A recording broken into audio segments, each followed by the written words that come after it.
Германия ишкерлери жана инвесторлары Астана эл аралык каржы борбору менен кызматташтык орнотууга кызыктар. Берлинде ири компаниялардын башчыларына, каржы борборлорунун өкүлдөрү менен серепчилерге Казакстандын инвестициялык мүмкүнчүлүктөрү тааныштырылды. Жолугушуунун алкагында Астана эл аралык каржы борборунун артыкчылыгы жана жеңилдиктери тууралуу айтылды. Белгилей кетсек, ишкердик топтун өкүлдөрү Жаңы Жибек жолунун алкагында Борбор Азия, Европа жана Кытайдын унаа логистикалык байланышындагы Казакстандын ролун жогору баалашты. Алар АЭКБны ушул тармакка инвестициялоо максатында пайдаланууга кызыктар экенин билдиришти.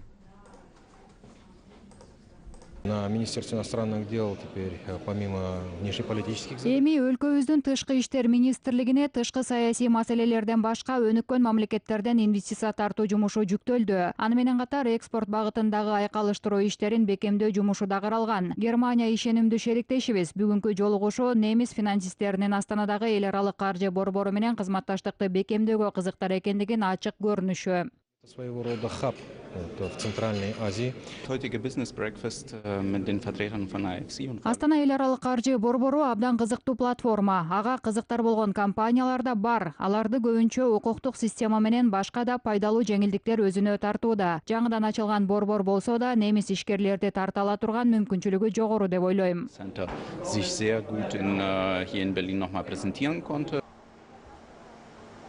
Акыркы 4 жылда Казакстан менен Германиянын ишканалары баасы 2 миллиард евролук 20дан ашуун келишимге кол койду. Бүгүнкү күндө немис инвестицияларынын 90%дан ашууну чийки заттык эмес тармакта. Расмий маалыматтарга ылайык, эки өлкө ортосундагы товар жүгүртүү өткөн жылы 5 миллиард евродон ашкан. Бул 2017 жылга караганда 21%га көп. Аны менен бирге бүгүнкү күнү Казакстанда немис капиталынын катышуусу менен 900дөн ашуун ишкана бар.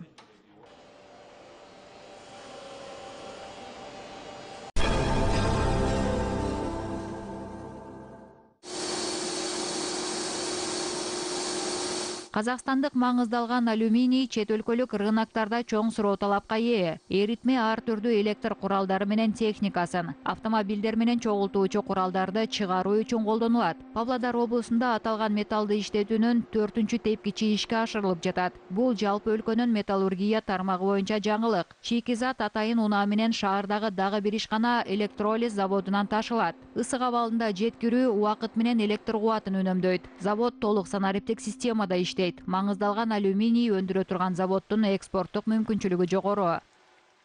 Ручной труд у нас минимизирован.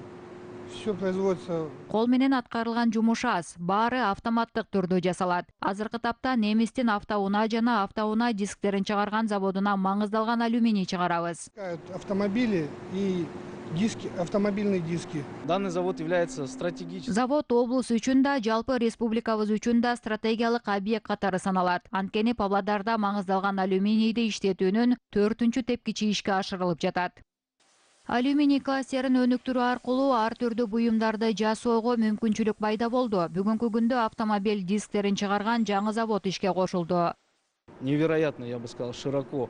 Алюминий индустриясы жакшы өнүгүп келе жатат. Ал турмуштук заттарды өндүрүүгө чийки зат катары саналат. Ошондуктан биз бул маңыздалган алюминийден топчудан баштап космоско учкан учактарга чейин жасай алабыз. Дүйнөдө керектүү заттардын 5-7% ушул металлдан жасалат. Оно делается из алюминия. Ишкана маңыздалган алюминий өндүрүшүнүн көлөмүн 15 000 тоннадан 40 000 тоннага чейин 2 эседен көп көбөйтөт. Бүгүнкү күндө өнүмдүн басымдуу бөлүгүн батыш европалык товар өндүрүүчүлөр керектешет.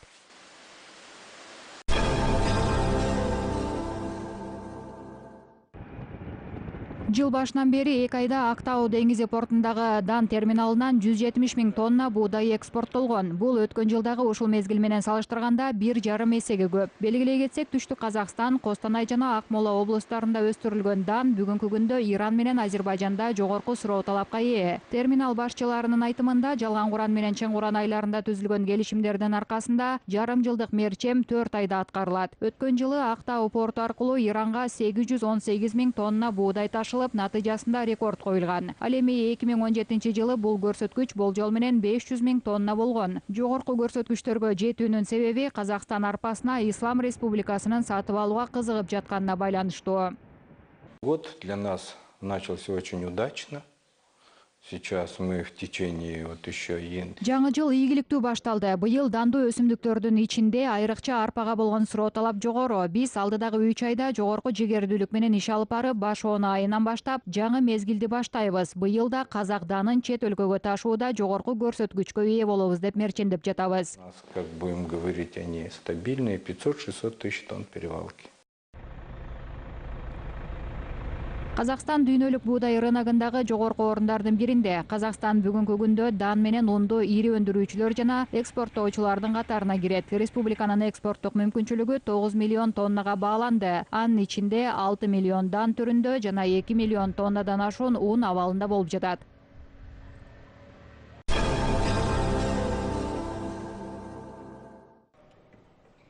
Өткөн жылдын 5 айында өндүрүшү ишке кошулган Костанайдагы трактор заводу 100 тракторду конвейерден чыгарды. Алардын бардыгы өз керектөөчүлөрүн тапкан. Бул жерде кураштырылган тракторлордун мурункуларынан өзгөчөлүгү көп. Ошондуктан ишканада иштеген адистер билимин жакшыртуу курстарынан өткөн.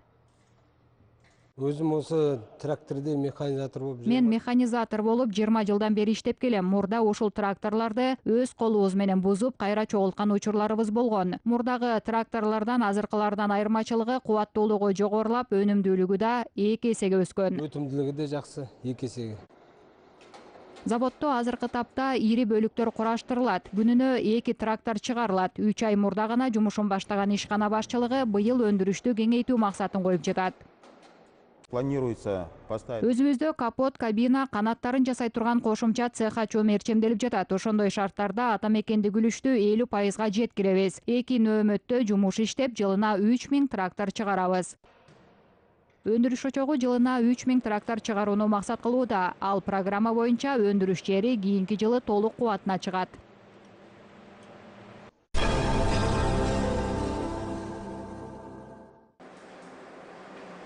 Казакстандын күнөскана чарбачылыктары өз өнүмдөрүнүн экспортун жогорулатат. Ата мекендик экологиялык таза жашылчалар коңшу мамлекеттерде жогорку суроо талапка ээ болууда. Мисалы, 2 Бастоз күнөскана комплекси өстүргөн өнүмдүн 80%-ын экспортко чыгарат. Анын басымдуу бөлүгү Орусияга жөнөтүлөт. Жергиликтүү шарттарга ылайыкташтырылган алдыңкы технологиялардын аркасында күнүнө 8 тонна помидор жыйналат. Чарбачылык 5 гектар аянтта гидропоника ыкмасы менен помидордун 5 түрүн өстүрөт. Мы применяем технологии ведущих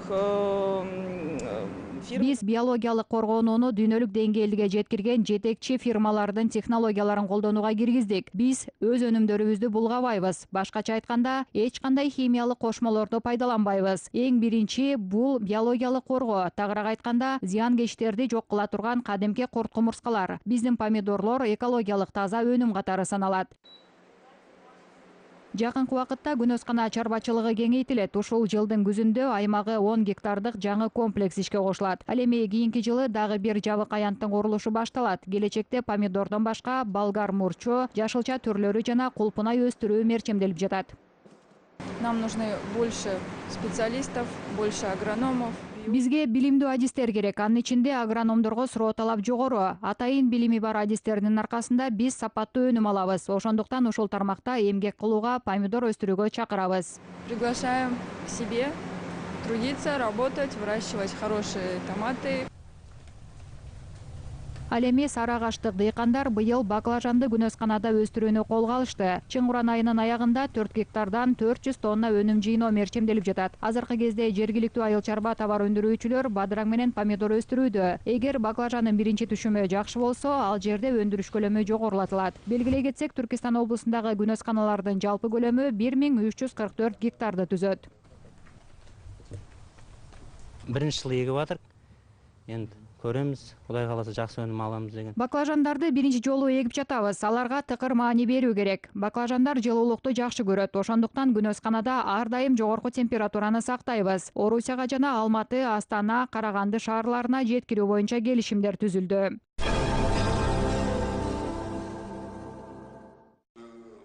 Кыргызстанда бир айыл бир өнүм сынагынын жыйынтыгы чыгарылды. Жеңүүчүлөр мыкты сапат, мыкты сатуулар жана мыкты даам аталмалары боюнча аныкталды. Сынактын катышуучуларынын бири Баткен облусунун кооперативи. Аталган чарбачылык жылына 125 гектар жерден 300 тоннага жакын өрүк жыйнайт. Ишкерлер андан как, курут жана өрүк майын жасап чыгарышат.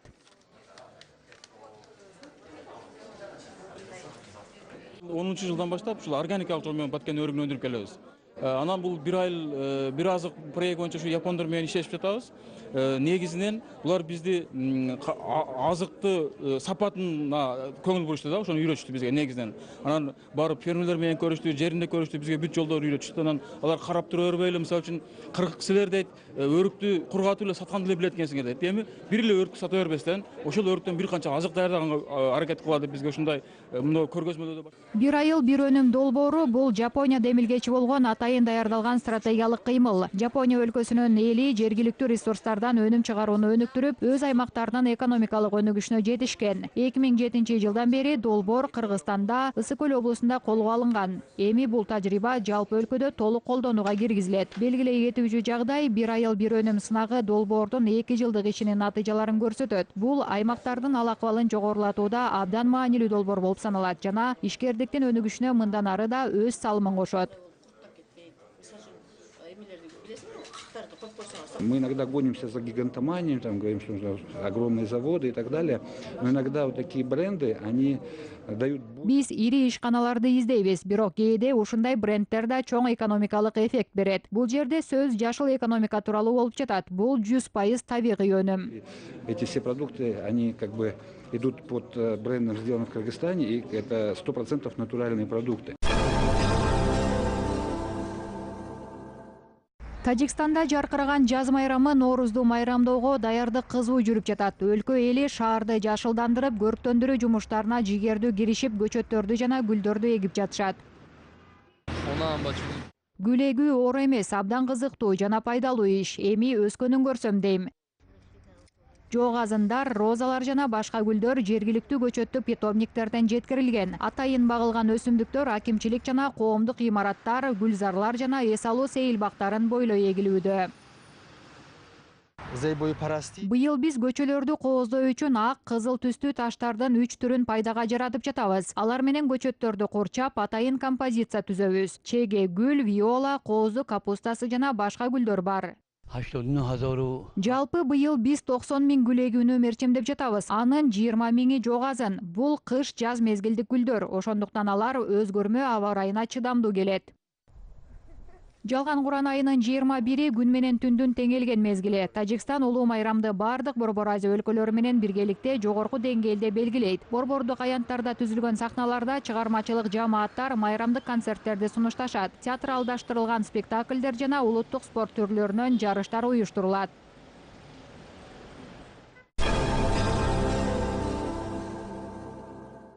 Келечекке инвестиция, өлкөнүн келечеги болгон жаштарды болушунча колдоо. Нур Отан партиясынын 2030 жылга чейинки жаңы стратегиялык программасында мамлекеттик саясаттын ушул багытына басым берилген. Эскерте кетсек, документте 10 максат аныкталган. Мерчемдин бири жаштар чоң мүмкүнчүлүктөрдүн урпагы деп аталат. Кабыл алынган комплекстүү программанын алкагында жаштардын ал акыбалын жогорулатуу үчүн коомдук колдоо, чыгармачылык мүмкүнчүлүктөрүн өнүктүрүү, жан дүйнөсүндө ата мекенге болгон сүйүүнү жогорулатып, жаштар саясатынын эффективдүүлүгүн өркүндөтүү көздөлүп жатат. Коомдун жигердүү өкүлдөрүнүн аракети менен билимин Казакстандын атаандаштыкка жөндөмдүүлүгүн камсыз кылуу багытында керекке жаратуу керек деп божомолдошот адистер. Расмий маалыматтарга таянсак, бүгүнкү күндө жалпы элдин санынын 4 миллионун жаштар түзөт. Президент именно молодежь выделяет отдельную социальную группу.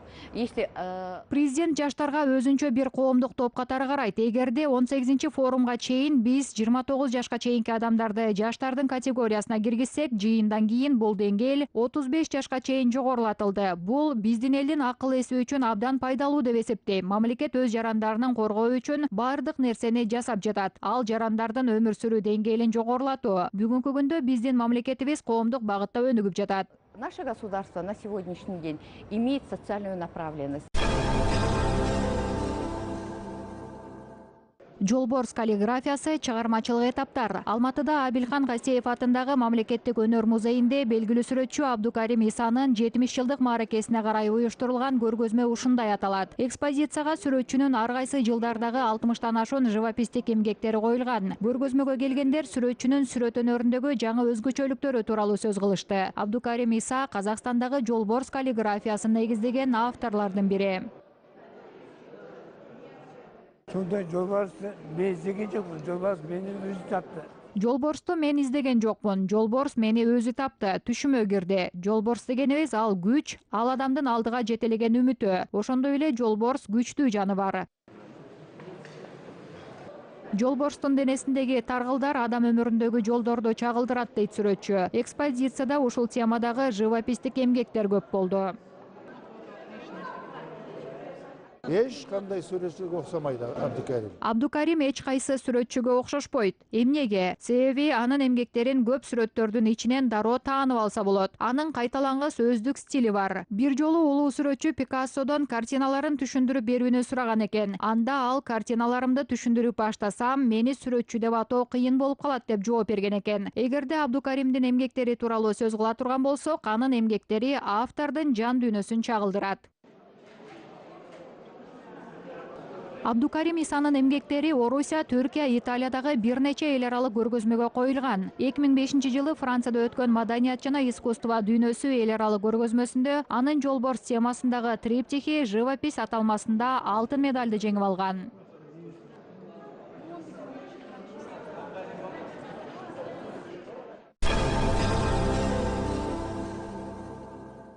Франция менен Монакода Улуу талаанын 7 кыры аттуу концерттик тур өттү. Европадагы акустикасы эң мыкты Карто залында Улуу талаанын обондору жаңырды. Домбура жана кобуз ыргагы менен экранда Казакстандын көрүнүштөрү алмашып турду. Концерт Улуу талаа өлкөсүнө саякаттагандай таасир калтырды. Мы хотели продвинуть идею. Биз президентибиз Нурсултан Назарбаевдин Улуу талаанын 7 кыры идеясына колдоо көрсөтүп, европалык көрүүчүлөргө мукабасы калың тарыхыбыздын байлыгы менен бирге каада салттарыбыз менен үрп-адаттарыбызды көпчүлүккө көрсөтүп тааныштыргыбыз келди. Анын бардыгын анимация жана графикада көрүп алдыңыздар. Ошондой эле таланттуу жаш аткаруучуларыбыз менен тааныштыргыбыз келди. И талантливые молодые исполнители.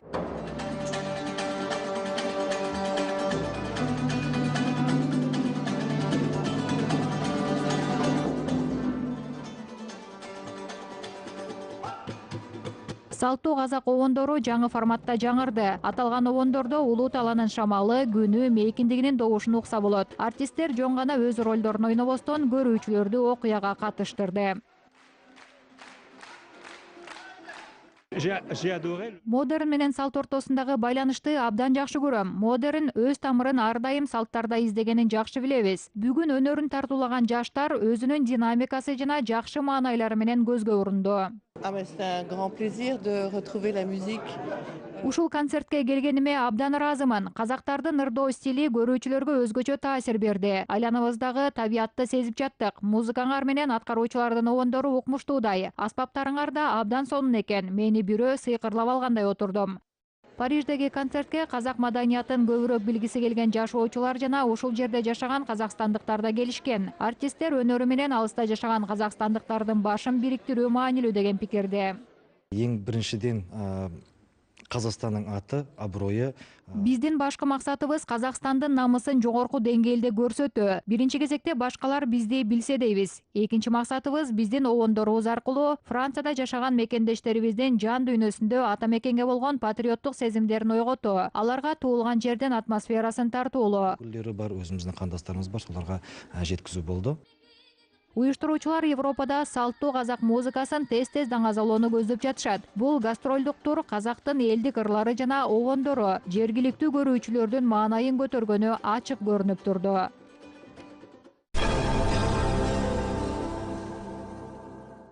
Казакстандын борборундагы Астана опера театрында атактуу композитор Петр Чайковскийдин музыкасына жазылган өчпөс чыгарма дагы бир жолу жаңырды. 140 жыл бою ааламды өзүнө байлап, сахнадан түшпөй келе жаткан Ак куулар көлү спектакли. Өнөр очогунун хореографиялык труппасы аты уламышка айланган дүйнөлүк балет берметтериндеги көрктүү канаттуулардын бийи менен көрүүчүлөрдү таң калтырды. Адаттагыдай зал жык толо. Назикжандуу Адетта менен кызуугандуу Адилянын партиясын аткаруу балерина үчүн чеберчиликтин бийик чокусу болуп саналат. Бул бийиктикти Астана опера театрынын алдыңкы солисти Айгерим Бекетаева багындырды. Мне, конечно, ближе белая лебедь, сама по себе очень... Мен үчүн албетте Аккунун партиясы жакын, анткени анын бейнеси кулк мүнөзүмө окшош. Мен абдан сабырдуу адаммын. Түстөр айтып тургандай, Адилянын жүрүм туруму таптакыр башка, бири-бирине карама каршы, себеби бул образ ашыктыкка бай. Башында анын бейнесин ачуу кыйын болду. Ошондуктан ар бир кезде сахнага жаңы эмоция менен чыгам. Потому что при каждом моем появлении на сцене я всегда вношу какие-то новые краски, новые эмоции.